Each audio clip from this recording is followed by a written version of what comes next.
for the most part, we're still doing soft tapes. Yeah. What do you think is not better, but which one do you prefer?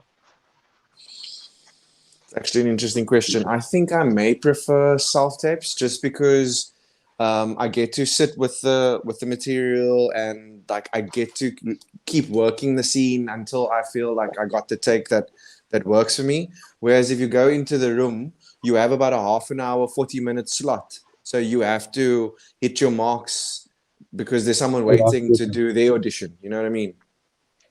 But also on the other hand, don't you also just get the feel of how they received your audition So in the that's the in other side person? of it. When you're in person, there's someone at least directing you who has either spoken to the director or has spoken to the casting director, so they can at least tell you if you're heading in the right direction with your interpretation. Whereas self tape, it's just like shot in the dark vibes. Yeah, makes sense. Yeah. I guess Welcome, each Mr. of them have their Stevens. pros and cons. How's it? Yeah. How's it, guys? One Has it, second. man? Shout out to the neighborhood. I see you got Oh, yeah. your Bok jacket on there. What were your thoughts? Listen, Disappointing. Proudly I'll let wearing the Nathan Springbok jacket, I see. intro first, and then I'll start. I'll give So, my sorry guys, I feel like I just woke up, so I'm gonna give this my all. But welcome to the neighborhood, to Pod 8. We've officially been doing this now for 2 months. I'm pretty proud of us because in this 2 months, I've already had my doubts as to whether or not this will last. But you know what? I think it just might. Pow, pow, pow, pow. Sound effect. So let's jump straight into it, boys. Let's talk about the elephant in the room, or shall I say the Springbok in the room. How are you feeling, guys, after our dismal result? Listen, first of all, correct yourself. That's uncalled for. It wasn't a dismal result. I'm also here to say that I'm not only doubling down, but I'm tripling down. Based off of the game on Saturday, I think the Springboks will be winning the Rugby World Cup for 2023 Rugby World Cup. Basically, just basic game. Oh, sorry. I just wanted to say that even though we lost, I fully agree. I think the Springboks are going to win the World Cup. Yeah, you saw it, Damn. asshole. You saw it, asshole. I Listen, think I watched a different game. we'll get to you. We'll get to your way. Because I feel like you have a bit of Eddie Jones going on there, a bit of haterade. But I went to go pull Eddie. out.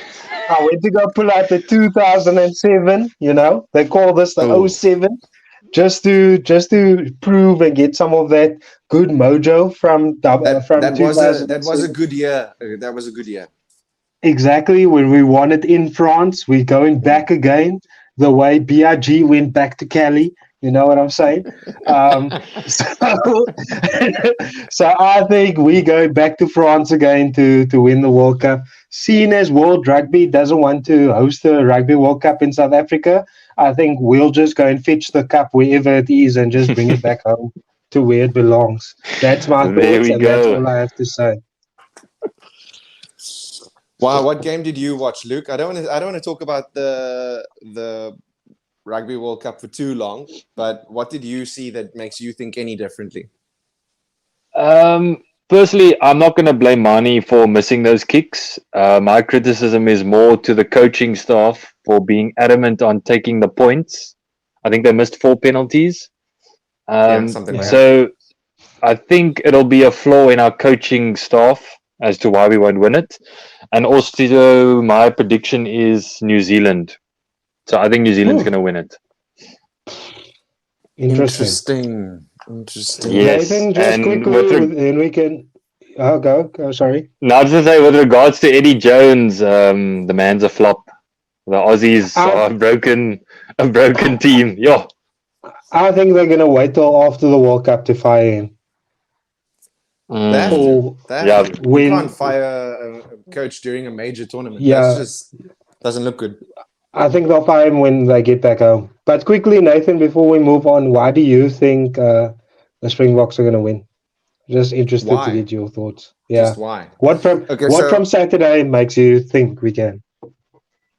So, firstly, I do think that there was a little bit of there was tactical issues there, from which I believe we will learn.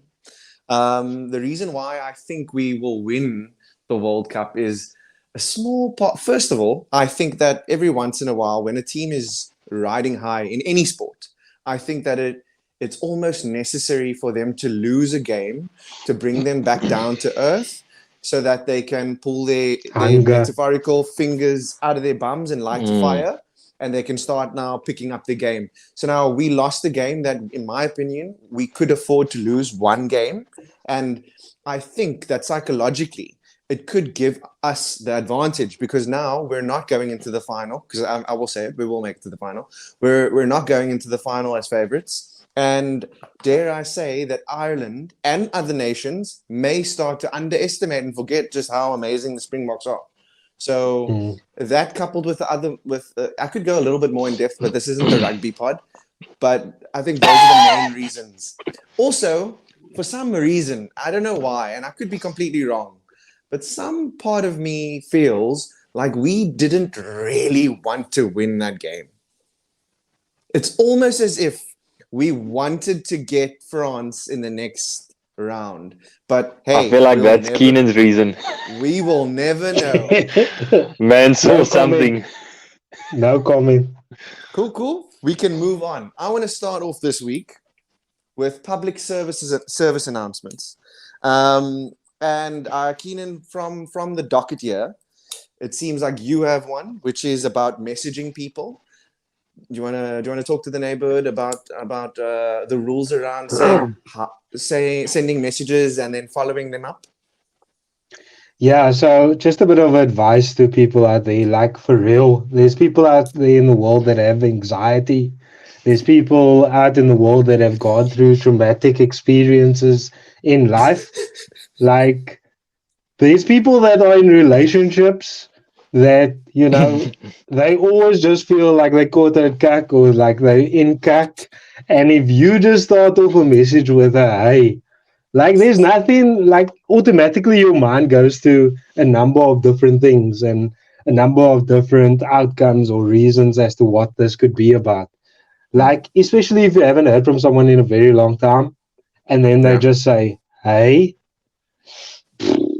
it's like either you're telling me that someone passed away or you're asking for money. That's just my opinion. He was. And listen, either one of them, I don't want to hear about. But yeah, that's just my public service announcement. My advice is send the hey in the same message with whatever you're trying to reach out to the person with about. Like, just say, hey, what's up? How you doing? Have you got 500 Rand to borrow me? Then I can choose to leave you on read. Okay, I also have a public service announcement for this week, and that is for all the people that gym in public gyms. Now, I don't have a lot of experience with it, but recently started gymming in a public gym, and there is some behavior. I'm just going to talk about one today. I'll keep one for next week. But if you are on a machine, either get off your phone or get off the machine, because it is just like, it is incredibly selfish and like and inconsiderate. That's the word I'm looking for. It's incredibly selfish and inconsiderate for you to sit on your phone for 5 minutes, occupying a piece of equipment or a bench, whatever the case may be. And then I'm looking at you, giving you death stares like, dude, you've been on there for 5-10 minutes now. You haven't lifted a single weight. Like, there's nothing more annoying. But anyway. I got two questions. I got two junk questions. One, how do you feel about people farting in public gyms? And two, how do you...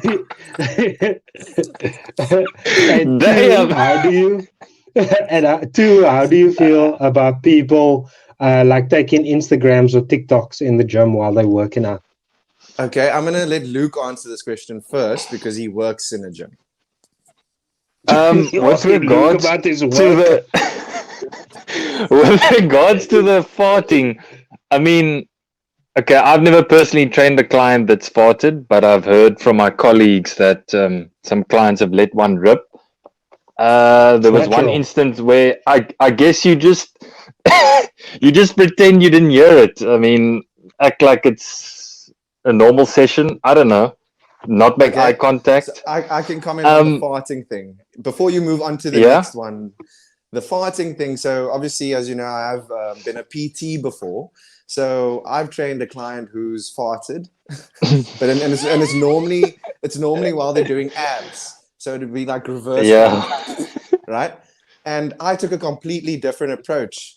I didn't pretend that I didn't hear. I was like, God damn, what did you eat?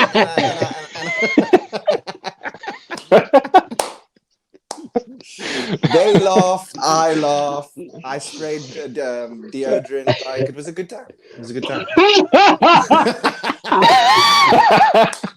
Not even air freshener deodorant. How did you wait? I need to understand this. How did you spray? Did you spray within the vicinity or did you spray it on them? I sprayed it over them because they were doing abs on the floor, and I just came over them and. Okay, so fuck them like inhaling the spray. Damn. What was the second question again? Taking TikToks or Instagrams while working out. Go ahead, Luke. Go ahead.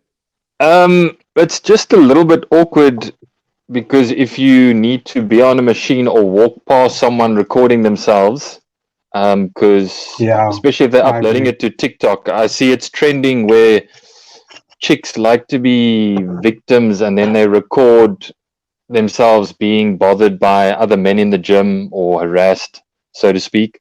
But today I was in the gym and there was a guy, it was damn awkward, man, in the changing room. He's now recording himself in the mirror. He's now got his top off and it's by the scale, man. So I now walk in, think I'm going to weigh myself, and yeah, this man's got this whole Zoom action going. And I'm just like, and there's other guys in the room as well. So it's like, okay, we're all just waiting, watching this guy record himself. It's like become normal now. I don't know. Okay, It's quite. so I have a That's why I very asked. strong opinion on that. Like, I think that if you're recording in a changing room, that is ridiculous because that's an invasion of people's privacy. What if someone's changing and they get naked there? Like, that's That's not cool. crazy. Yeah, I it's not would cool at all. actually get really upset about that. But on the topic of the girls talking like recording TikToks and then saying that they're being victims and guys are flirting with them and etc. There's another TikTok influencer. He's quite big in the States. I think his name is Joey Swole or something. Oh yes. So Good old Joey. he likes to do like response videos to these girls that say, "Oh, I was just training in the gym and then this guy approached me or he was staring at me."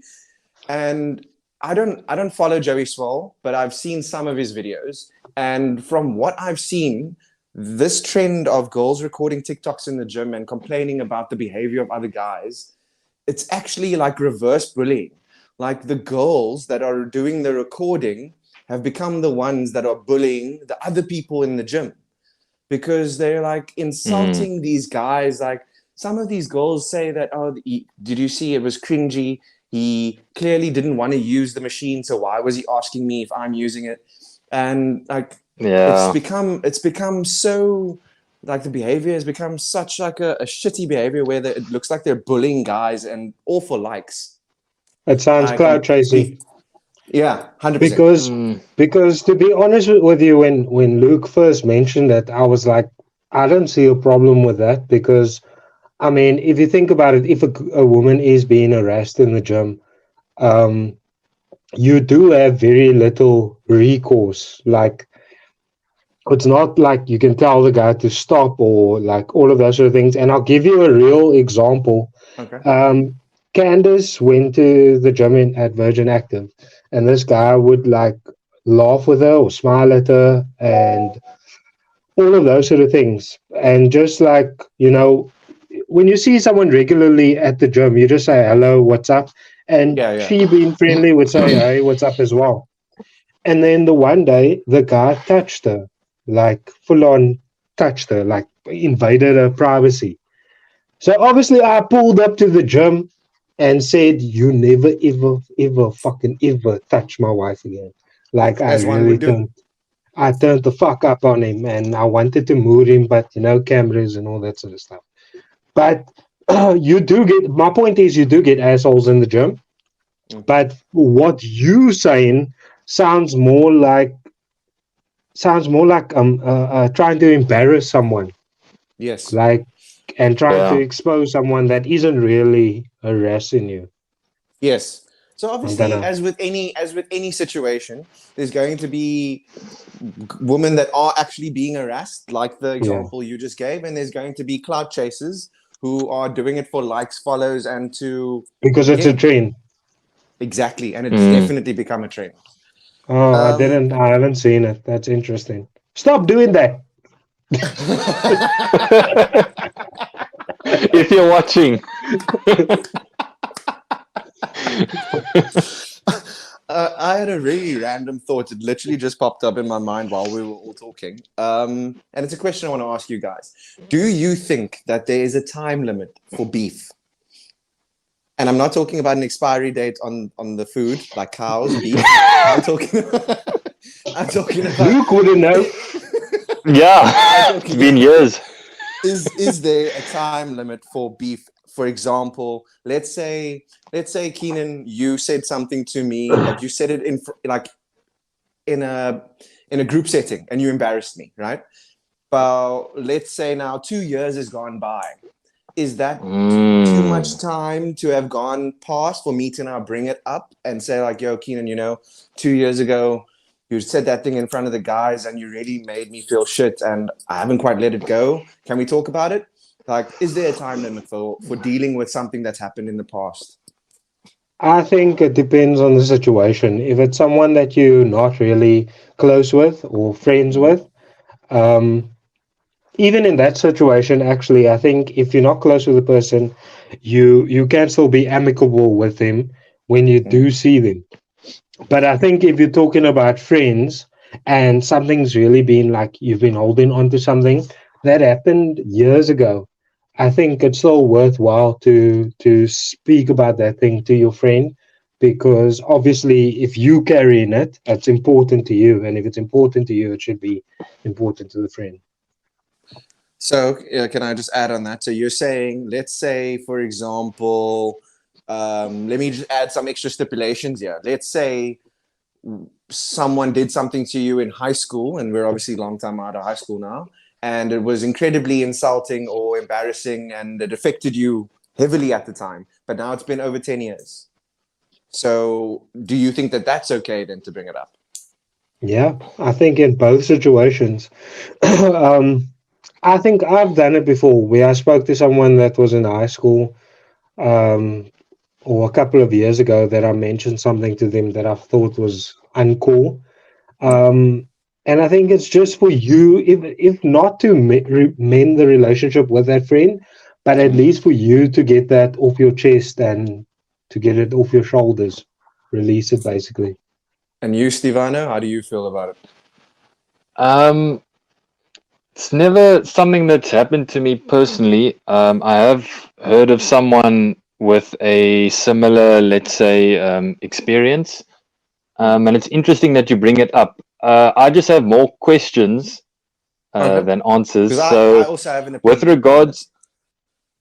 with regards to, like, for me, it's more, obviously depends on what is said to you and who is saying it to you. Yeah. And the, I guess the environment where it took place. There's a lot of factors that play in whether it's worth bringing up or not. I understand you got to get something off your chest. Just say it depends if the kinders were around or not. Nah, man, it was.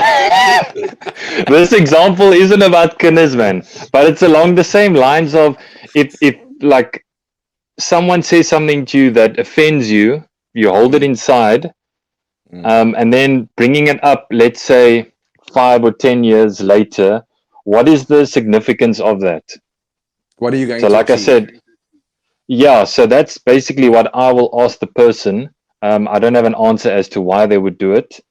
That's why I'd say it's more questions than So, answers. so you don't think you don't know if there should be a time limit. Keenan says there shouldn't be a time limit. If it bothered you and you're still carrying it with you, you should deal with it. You're saying I'm going to sit I don't squarely on think this fence over here. I don't think a time limit is the issue. I think it's more what was said and how it was said and the The environment content. and who it. Yeah. So I think that Okay. plays a bigger role than the time. Okay. I would say that if it was a different phase of your life, then at some point you need to be able to let it go. So I would say that if someone wronged me in primary school, high school, maybe even varsity, and now I'm a 30-year-old man, 40-year-old man, whatever the case may be, if it was a different phase of my life, it's almost like I'm a different person now. So how could I expect that person to be the same way they were when they made the insult, or maybe they didn't even know that they insulted me at the time? And I do think that what you said, Luke, has makes sense, because my thinking behind it is, what are you actually going to achieve if not only bringing up old feelings and bringing that all back up to the surface? I just struggle to see how it would be conducive to a constructive conversation. I feel like it's just going to feel like finger pointing, because the chances are the person won't even remember. If you're talking 5 years later, the person may not even remember why they said what they said or in what context it was said. They may not have remembered that, oh, they were joking about this, but they didn't know you were feeling sensitive about that. You know what I mean? So it's just Yeah. at some point it becomes an historical event that you. Let me add him back. Oh, he's back. At some point it becomes an historical event that you can no longer worry about. So yeah, you guys answered my question. It's interesting because we all have very different opinions on it. Just one more thing on that. I think maybe it's just the closure, or trying now to relate to a similar story. I think just the confrontation maybe puts your mind at ease, and then see- because it could be. I understand it happened years ago, but someone could have taken that, and that could have been their fuel for the next phase in their life. So whatever was said, now it's motivated them to work harder or to push themselves, or maybe to not trust people. So I think when you True. go through those But periods, my issue is, you say closure, right? And I understand what you mean by that, right? But for example, let's say 5 years ago, I told you, Luke, you have the shittiest eyebrows I've ever seen. And I said that in a group setting, and I upset you, and it really affected you for the next 3 years. You walked around covering your fucking eyebrows, right? And now you think 5 years later, I'm going to bring this up with Nathan because I need closure. Now you bring it up with me, and let's say I don't remember it, but it's been such a significant event in your life. Is that going to give you closure, Yeah. or are you going to feel like even more of a doer? It's like, fuck, I've been tripping on this thing for 5 years now. This guy doesn't even remember. yeah, I don't know. That's why I say I'm the one asking the questions. I don't know the answers to why one would bring it up, but yeah. I think in that example that you gave now, if the person says they can't really remember and they're sincere and they come from a place of like, you're damn man, I didn't realize if I did say that, or I mean, you can remember it, I can't. I do apologize. I can't believe that it had such a significant impact on your life. Like, I sincerely do apologize. I think that in itself will give me closure as well. Cool. I understand that. What's next on our docket, guys? You raised an interesting thing. Oh, go ahead, Keenan. No, go ahead. I think you're going to touch on my one, but go ahead. Well, you spoke about rules against promoting false information. I thought that was interesting, and I wanted to know what you meant by that. Yeah, so obviously we're in the age of AI, we in Mm, the age of the technology age where it's very easy to Photoshop or to create a image or a video mm, that looks real. So, for instance, there was this one video.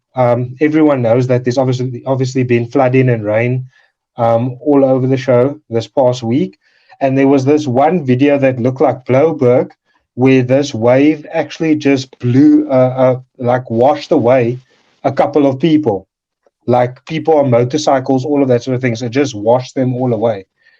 Um, and it turned out to be it wasn't a real video, or it wasn't a real video of Bloberg or Cape Town, wherever it may be. And then there was also this example of people creating this cloud over Cape Town. So there was this cloud over Cape Town a couple of weeks back that just looked very strange.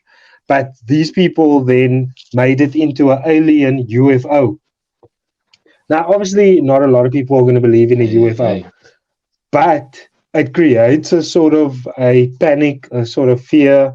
I think the mm, flooding one is more of a real practical example because you don't know. Like we've been hearing horror stories about these floods, and now people sort of come in with a case of, have you seen this video? And then they start passing these videos around, and it creates like a sort of a fearful situation. And people's like, I'm not going to go into work today. I'm not going to earn a living because of this video that's going around.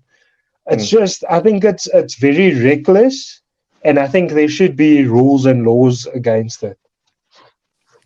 Well, firstly, I would like to, on behalf of all of us here at the Guys Next Door, send out our best wishes and prayers to everybody that has been affected by the floods. Yeah. Obviously, nobody wants something as serious as this to happen to their homes. I've seen some horrible videos as well. I couldn't agree with you more, but you see, we live in a very strange era in time, man. Like, there's very little consequence for people's behavior online, and there's very little care that people exercise when doing things online. It's it's like it's like people have become desensitized to the fact that there's another human being holding the phone and watching the stuff that they put up. Like even some of the hate that I've heard that Mani Labok is getting since the loss. People have been comparing it to the hate that Bukayo Saka got after he missed the penalty for England when there were pictures of him as a baboon and stuff. I remember seeing that Hey, and hey. I was shocked to my core at how he was being treated by English fans. And I haven't seen anything as horrible as that about Mani Labok, but I heard that it has been really, really bad. And just to touch on your comment, Keenan, I would say that in the very near future there should be a task force, like something akin to the Hawks or whatever the case may be, who investigates and prosecutes people for their online behavior. Whether you Yeah. are putting out racist remarks, whether you are just bullying to the extent where people could go and self harm because they're just being bullied so much online, whether you are inciting violence or scaring people unnecessarily. I think that there Inciting needs to, fear. yeah, there needs to Yeah. 100% be I punishment. I think you said something very important there, and I want to take it a step further. People have become desensitized to the real life results of their online behavior. I'm going to say it again. People have become desensitized to the real life implications or results of their online behavior. So, like everything that you mentioned, bullying, inciting fear, passing on false information, lying about people, photoshopping shit about people. Like Defamation of there's character. there's real life implications to it. Yeah. Um, yeah, so that was a very interesting topic. I didn't expect that that's where you were going with that. But I'm glad we got to speak about the floods, because obviously that is affecting everybody or a Yeah. lot of people in Cape Town right now. Um, have you guys heard of this new trend about girl dinner and girl math? Have you heard about this? It's new to me. Have you heard No. about it, Keenan? Give us a breakdown. Give us a breakdown. So that the term girl dinner was coined by a TikTok influencer called Olivia Maher. And what a girl dinner basically is, and it's now a proper trend. But what a girl dinner basically is it's a Olivia Maher. Yeah, that's correct. It's a combination of snack type things that if a girl was staying alone and maybe not cooking for a partner, she would just eat on her own. So, for example, it'd be maybe some leftover pasta. It would be maybe a piece of fruit and a cookie. But overall, it doesn't make a meal, but it's like a whole bunch of snacky type foods. And this has become like a proper trend now on social media and TikTok, to the extent that the New York Times even posted an article about this and the dangers of this trend, because they feel, because now certain girls are posting pictures of a plate full of ice with a strawberry cut in half and a nachi, and they're saying girl dinner. So now they're saying it's like promoting unhealthy eating and under eating for women. But the question I actually wanted to ask you is, if that is a girl dinner, what would you guys consider to be a guy dinner? I knew it. I fucking knew it. I knew it. I knew this, but I was gonna punt a fucking guy dinner for us to have. Look Why here. not? Here's the thing, right?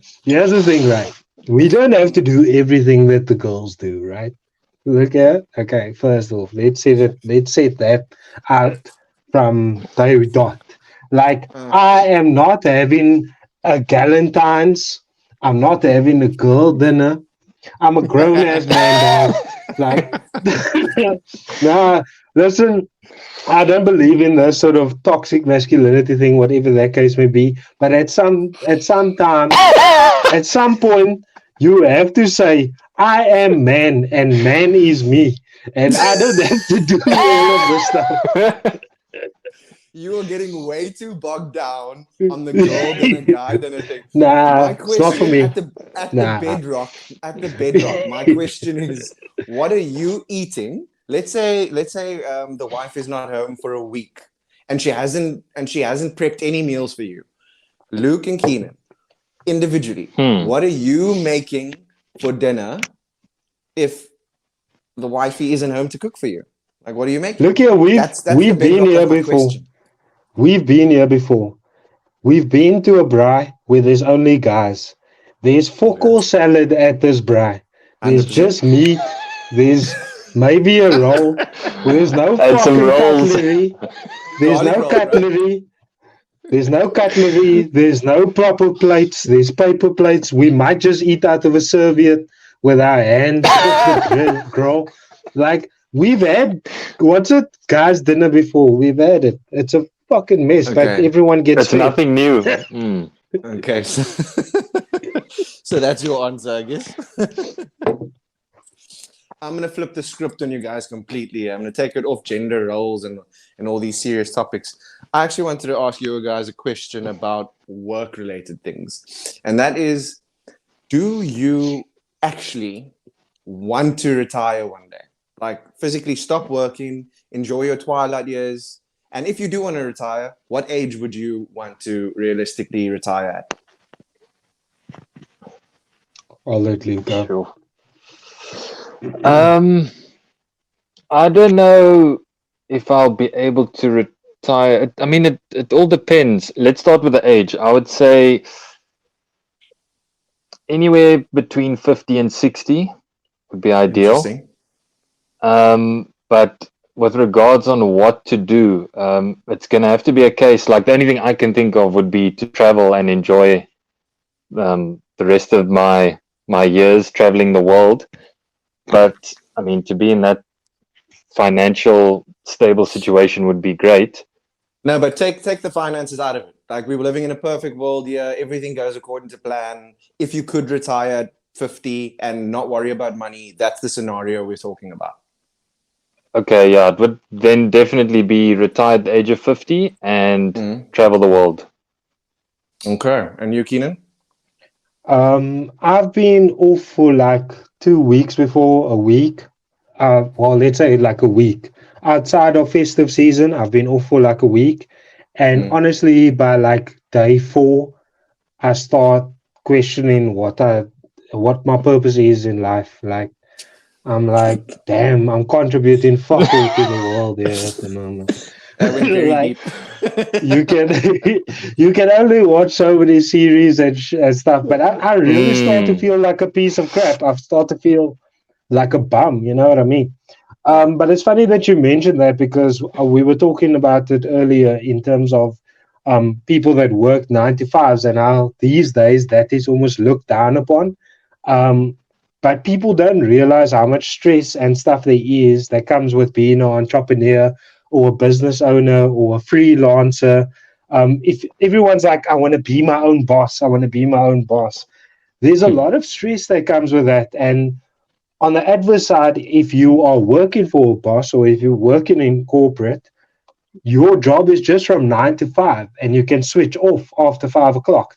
You have Saturdays and Sundays to yourself and your family.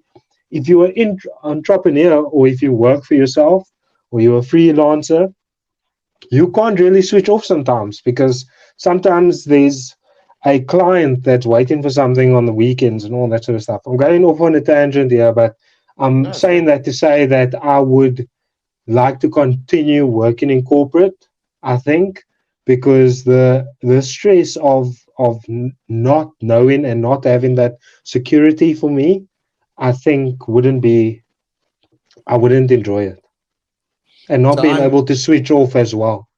I'm more on your train of thought, Keenan. I personally feel like once you retire, you start aging really quickly, Mm, and I want to stay active, and if I can, don't get me wrong, the type of working needs to change the older we get, right? yes. Yeah. So the older we get, we start working on things that really make us happy, passion projects. You know what I mean? Like we start only Agreed. pursuing the things we love. And it's not out of, I don't want to work out of necessity. I want to work out of, love for what I do.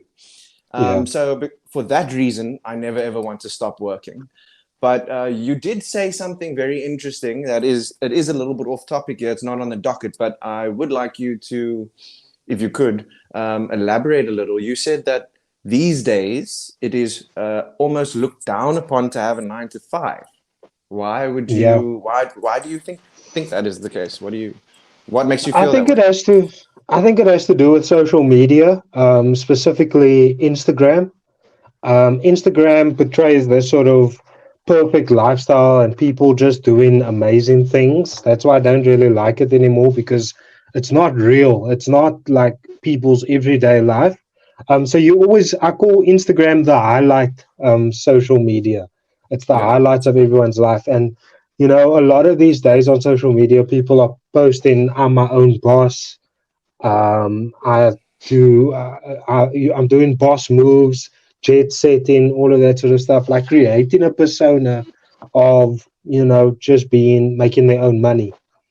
And I think if you look at it, if I can illustrate the counter of that, do you ever see people on Instagram say, um, going starting my Monday, my 9 to 5, just rocked up at work, let's go.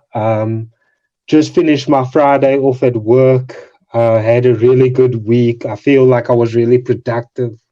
Really killed it this week. You don't really see that on social media. You'll always see people promoting. I just closed this deal. I just got this new client. All of that sort of stuff. Okay. No, that's fair enough.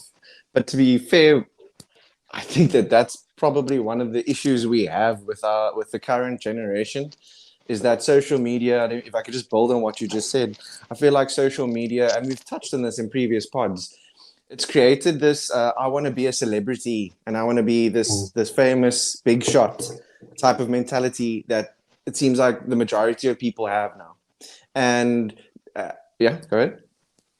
sorry to cut you off, but have you watched the movie Fences with Yes, Denzel with Washington? Denzel, yes, and Olivia, yeah, That to Viola Davis, me is an Viola Davis, sorry. amazing. That to me is an amazing movie.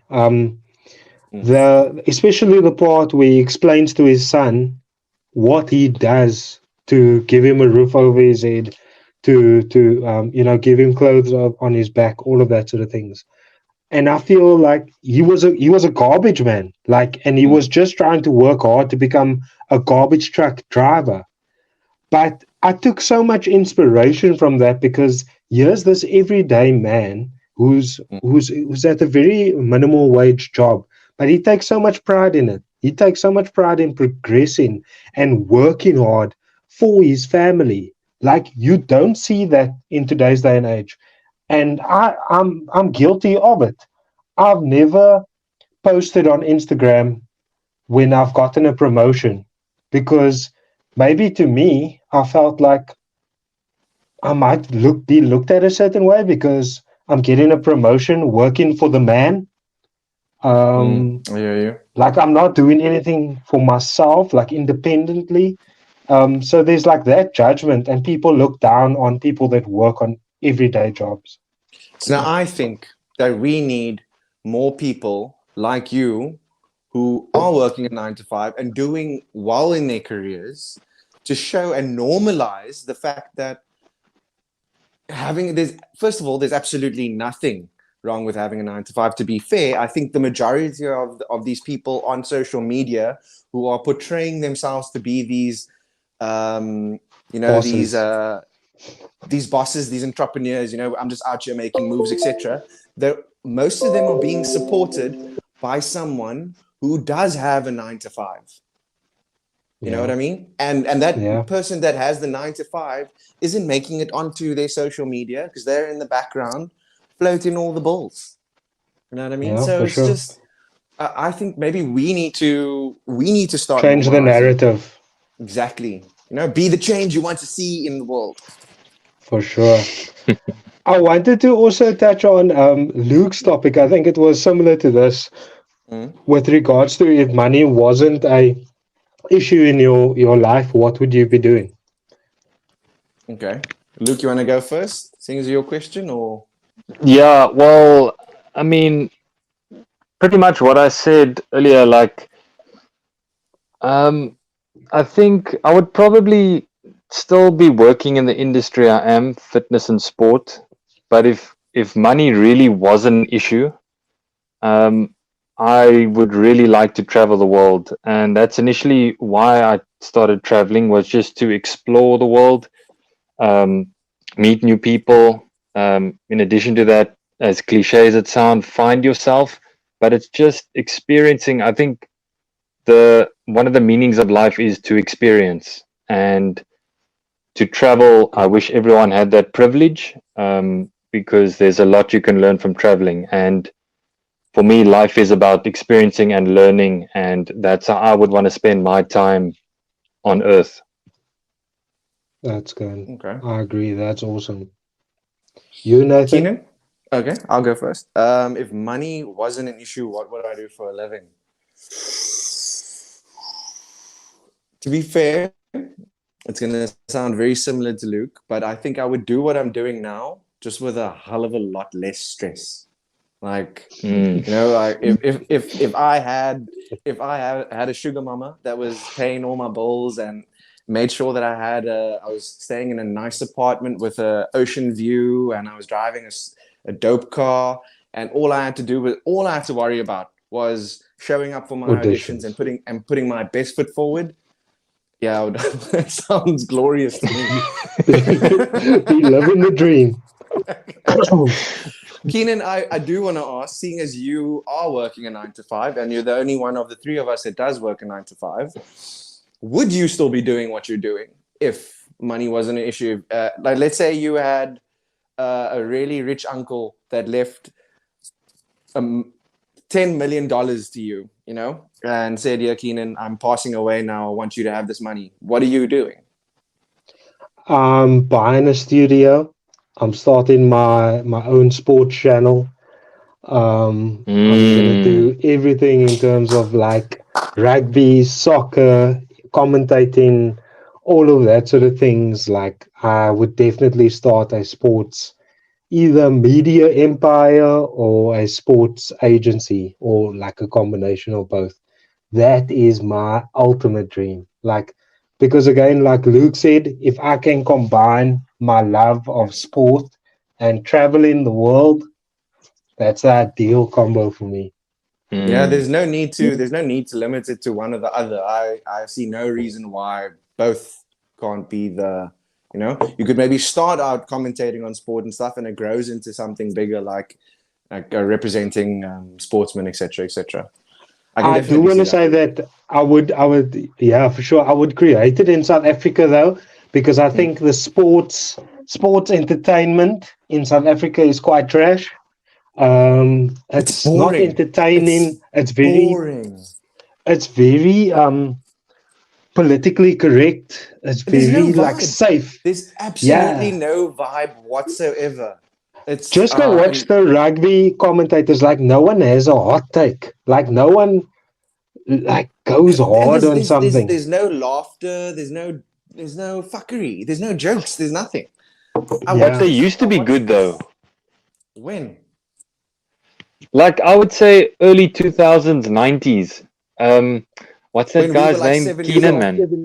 Was Now Hugh it's Botha. Bladen. What's Hugh Bladen. Oh yeah. like But that Hugh Bladen man? just had a voice. He had like a Nelson Mandela voice. They just mesmerized him. That man had a powerful voice, bro. Yo. But do you guys know Stephen A. Smith? Like there's no one like that in South African sports entertainment. No, I don't know who that is. Just go Google Stephen A. Smith. Stephen A. Smith. Okay, I'll check him out. Check him out. I have a very off-topic question.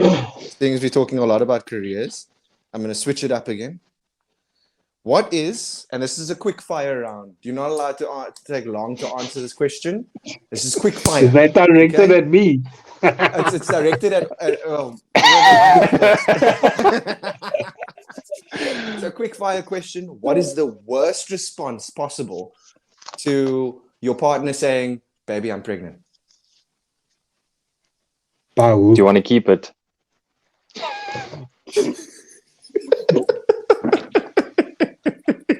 You said quick fire. So Luke had another question on the docket that was very different, and that was how to stay motivated and how do you overcome lack of motivation. Keenan, do you want to start first? How you maybe approach that in your life? Let Luke intro it. Yeah. Oh, No, for me it was the context of gym, but feel free to whatever areas in your lives that you experience. Let's yeah. say I think we this should. I challenge. think we should open it up broader term. Yeah. Mm. Okay. Seeing as I'll go first then. I'm not gonna lie. I'm not someone who has struggled with motivation in my life, and I think because I've been lucky enough to have really good examples in my life of successful people and successful in different ways. They're either successful in the sense that they're doing well in their career. They're either successful in the sense that they look after themselves physically. They're successful in the sense that they're good people, and they take pride in being a good person. So I've curated to a certain extent. I'm very picky as to who I allow into my inner circle and who I want to spend time with. And I've become very cutthroat with it. Like in the last 3-4 years of my life, I cut people at the knees if I feel like they're not serving me in any way, shape, or form. So I think the way I've stayed motivated without even knowing, figuring this out as I'm answering the question, is that I've always surrounded myself with people that inspire me in some way, shape, or form. So because I'm constantly getting bombarded, if you like, with this good influences, that I don't allow myself to stay down for too long, because I'll be like, hey, like, what would he be doing in this situation? What would she be doing in this situation? They're not letting this thing get them down. My dad didn't let this get him down. My mom didn't do this in this situation. So you know what I mean. So I think I've stolen with the eye, and I've always, even in high school days, to cut my answer here, I was always worried about going to the higher grade. Like when we were in grade 5, I was like, oh, I hope I pass grade 6. But then I looked at the dumbest people in grade 6, and I'm like, if they could pass grade 6, then I can pass grade 6. So that's one motivation that I use is like, if they can do it, I can do it. Oh, well, Yeah. I But think that is I actually have. quite helpful, despite that joke at the end. Yeah, Keenan, sorry. I think I have two things mainly that keep me motivated. One being my past, and two being who I am as a person. Like I'm the type of person that enjoys celebrations. I so celebrating progression and celebrating progress. I enjoy seeing things happen, and I enjoy going to the next because I enjoy that moment of like celebrating it. And then in terms of my past, like yeah, I don't want everyone's probably not everyone's had a rough childhood, but there's a lot of people that have had rough upbringings, financially, in terms of their family situation. And the motivation for me was to never have that same situation for my family or for my kids. So that's always been a motivation in my life to not make the same mistakes that my parents made. Um, and yeah, I think that's basically what keeps, even like from a physical perspective, like I was a very, very chubby kid. I was a very, like, I would say, if not chubby, I would say fat. And there's times like now, even like I said before on the other pods, I'm not happy with my body. So it's almost like it takes me back to that time. And then I remember the time where I was looking very, very good and how confident I was then. So that's like my motivation as well. Okay. And you, Luke, how do you deal? How So, do you stay motivated? so the reason why I brought up the question was it was actually just before gym. Like I had no list to go, and it's ironic because I'm a personal trainer. Um, but I was just Still human. thinking, I don't know. Yeah, I don't know if it's an age thing, but it just made me think like it's always the idea of something can be more exhausting than the Yeah, actual I thing that agree. you're going to Yes. do. So I was just like, yo, now I must go drive to gym and then psych myself up. But then once you get started and you get into it, then it's almost like a breeze. And But then this is now the key question. Did you go to gym? yeah, no, that's where I Now caught the guy recording himself. do you feel good or bad about going to gym now after you've gone to gym? Nah, I definitely feel good. But I was just tripping because it's not an area that I normally lack motivation, like health and Mm, fitness, or specifically fitness. So that's why I extended the question. But I think how I deal with it is just the mentality of just go or just show up. And I think Mm. that can apply to almost anything in life. Just put yourself in that position to be there, yeah, to seize the moment. And it's I think half the it's, battle won. Yeah. yeah. And then also keep setting yourself new goals and challenging yourself. Again, can be applied to anything in life. So that would be my two main tips. Um, yeah, for overcoming Ideally. a lack of I mean, motivation. if you also wanted to psychoanalyze yourself a bit and break down, because you said now, is it age? What is it with regards to the lack of motivation? Because it's not something you normally struggle with. If you wanted to Mm, psychoanalyze yourself, you could start asking yourself the question, what is potentially weighing me down that's causing me to have this lack of motivation right now? Is it the stress of something that I'm dealing with at work? Is it maybe something that's happening at home? Is it an upcoming deadline, or am I mm, having a kid in the coming months and the stress of that? You know what I mean? There's so many different yeah. things that it could be. So I think, first of all, you said something, and you both actually completed the saying there. You said showing up, and Keenan said that's half the battle. That's a saying on its own. Like showing up is half the battle. You literally miss 100% of the shots that you don't take. So I think that is incredibly important when dealing with a moment in time where you don't have the motivation to do something, whether it's work related, whether it's fitness related, but show up. That's all Yeah. that, like, at least show up, right? Give yourself a chance. But then I think to add on, do the work. Like have that internal conversation. Ask yourself the questions like, what is affecting you? You know, try and Mm. figure out what is causing this lack of motivation, because yeah, you may be able to show up today, but if you're not getting to the root of the issue and you're not actually fixing the Yeah. problem, are you going to have the motivation to show up, or the discipline to show up 3 days in a row when you're feeling shit and you don't feel like doing it 3 days in a row? You know what I mean? Mm. Not even that. Like, it's true what you said now, and I said it actually first. Like, you showing up is half the battle. There's still another half that you have to fight. So now you show up to the gym today because you just like forced yourself to go to the gym, but then you don't train to your fullest capability because, like Nathan said, you're not dealing with the root cause of why you're not feeling motivated. So it's almost like just forcing something, basically. Yeah. There's one more question, seeing as we are now peaking around the hour mark. There is one more question on the docket, and that is, sorry, is it difficult to find real friends after high school? And if it's not something that you struggle with, how have you adapted?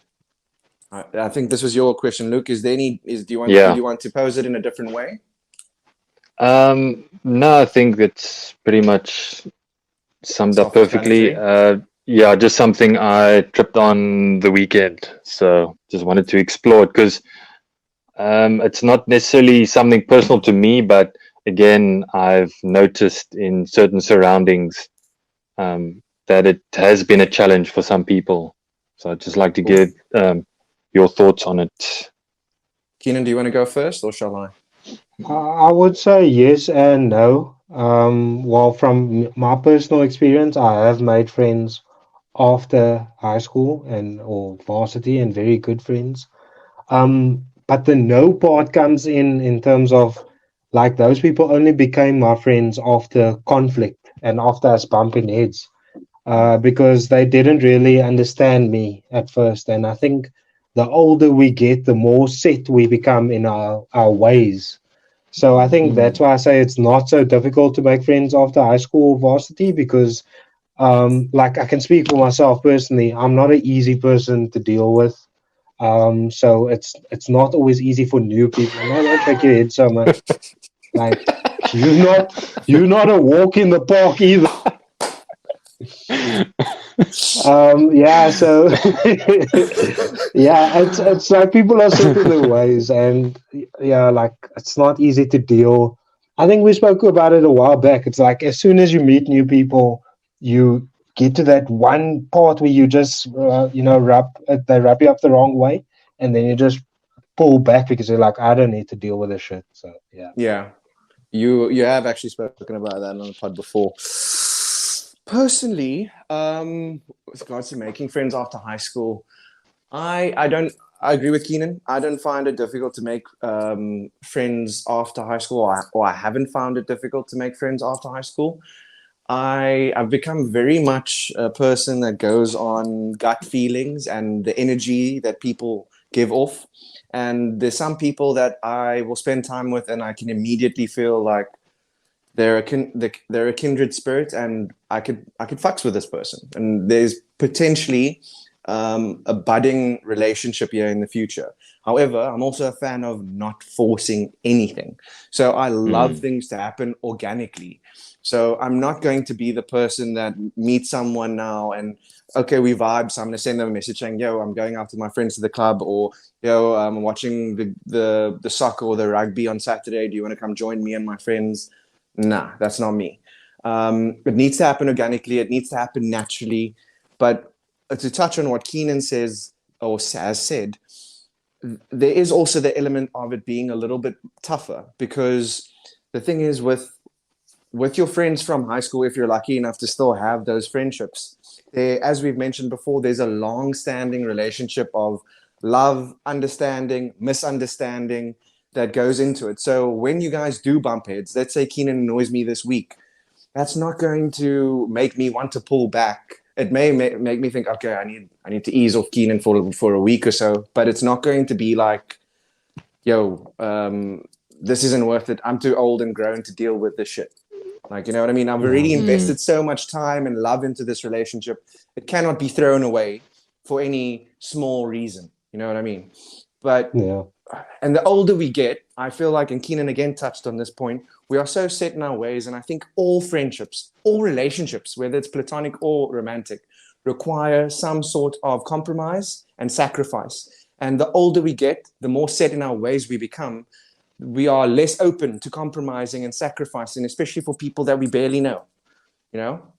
So I think that also plays a part. I'm thinking about it now. Isn't that stupid of us almost in a way? Like you said, you have invested a lot in these friendships that you've had for a very long time.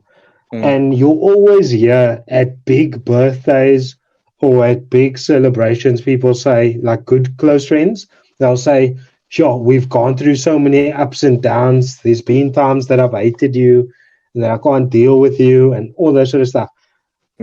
But then if that's the case for the people that you truly, really love and that you'll take a bullet for, why wouldn't we be okay or accepted enough to do that with new people?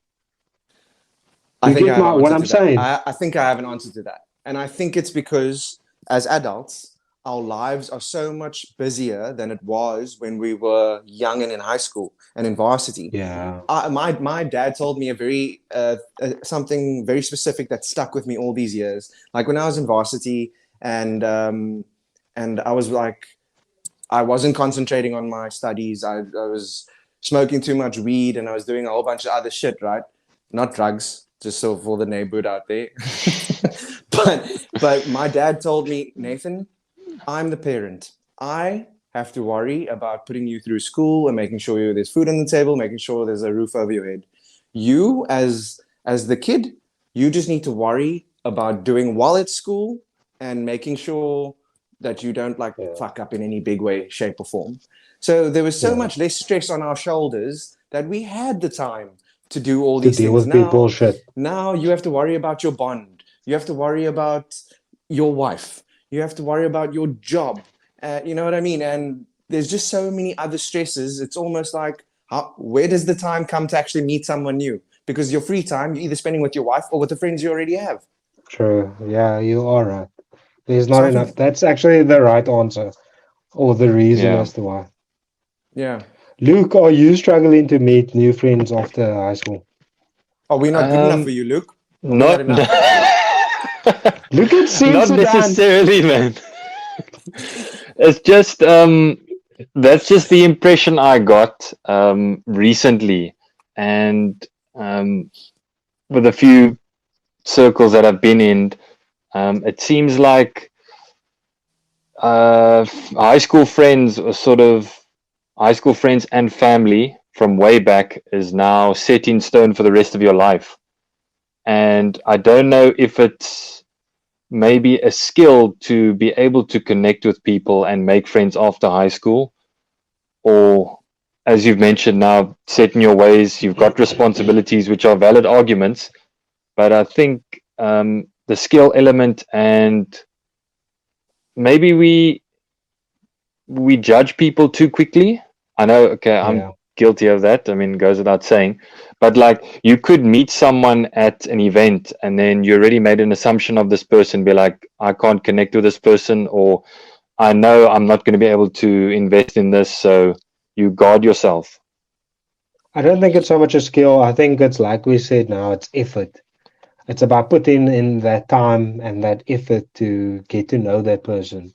And I think that's where we're cutting ourselves short. But some people before we wrap, yeah, go ahead. I wanted to ask another question just before we wrap things up. Cool. Have you guys previously, or do you feel like you could in future go out by yourself? And I'm not talking about just like a club or anything like that. I'm talking about just going out to have coffee with yourself, or going out to like somewhere to do something alone. And do you think that's weird, or do you think you would want to? Go, Luke. I've already done that. Yeah. And I've, how I've was had, it?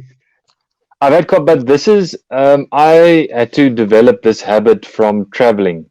So I've had coffee already. I've watched a movie by myself. For the neighborhood and other people, that might be weird. But I think there's a certain level of, maybe you guys can find the vocab, like, Freedom. Maturity. yeah, let's say, or contentment, like within yourself, to be able to Content. perform these things. Because I don't feel some type of way. I don't go, I'm going to go out for a coffee, but oh, I can't go alone. Like, what are people going to think? That thought doesn't cross my mind. That's So interesting. funny enough, I've also done coffee. I've also done a movie alone. It wasn't through travels though, but I obviously know that when I do go over and immigrate, this is going to become a part of my life, doing these kind of things alone. And I honestly don't see any issue with it. I think that it does show. I'm not saying that people who don't do it aren't comfortable with themselves, but I do think that if you are capable of doing something like that with yourself and basically spending quality time with yourself, it shows a certain level of self-love and self-acceptance that not a lot of people have. And I mean, I think that I struggled with that as recently as maybe 4 or 5 years ago. I could not be alone. I had to be constantly surrounded by friends or family and my people. Otherwise, I don't know. Even if I went to an audition, I would need to take Juicy with. You know, if I yeah, I needed to be constantly surrounded by people, and I just felt like it becomes a little bit of a superpower to be able to spend time alone and be completely okay and content. It actually is a little bit of a superpower.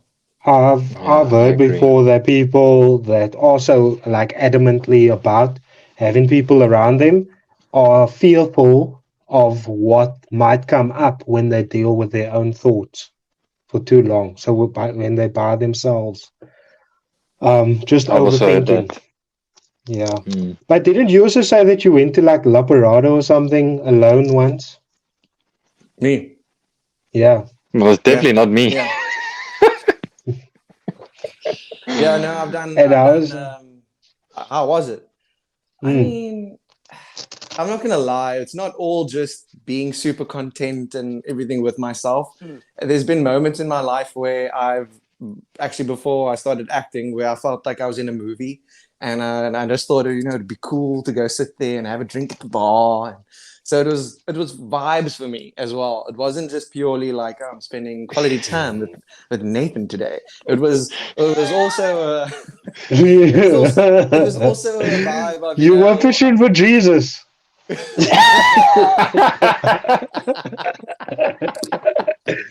say that, man. I don't know why people beat around the bush. Just say that. Okay, but that is an hour and 10 minutes, James. On that note, guys, I just wanted to say thank you to both of you. I actually really enjoyed this pod. It was, for me, the most fun I've had this week. And Damn. I want to say, only Tuesday. Only up from here. I want to say thank you to the neighborhood for once again tuning in and supporting us and being a part of this growing family that we have here. We hope that you enjoyed this pod. Please continue to like, please subscribe, please comment. Any questions, any topics? I need to. I didn't post on Instagram last week. I need to post this week. Damn, my bad. Apologies. Anyway, so that's us signing off. Cheers, guys. Cheers. Peace, guys. Yeah, bye.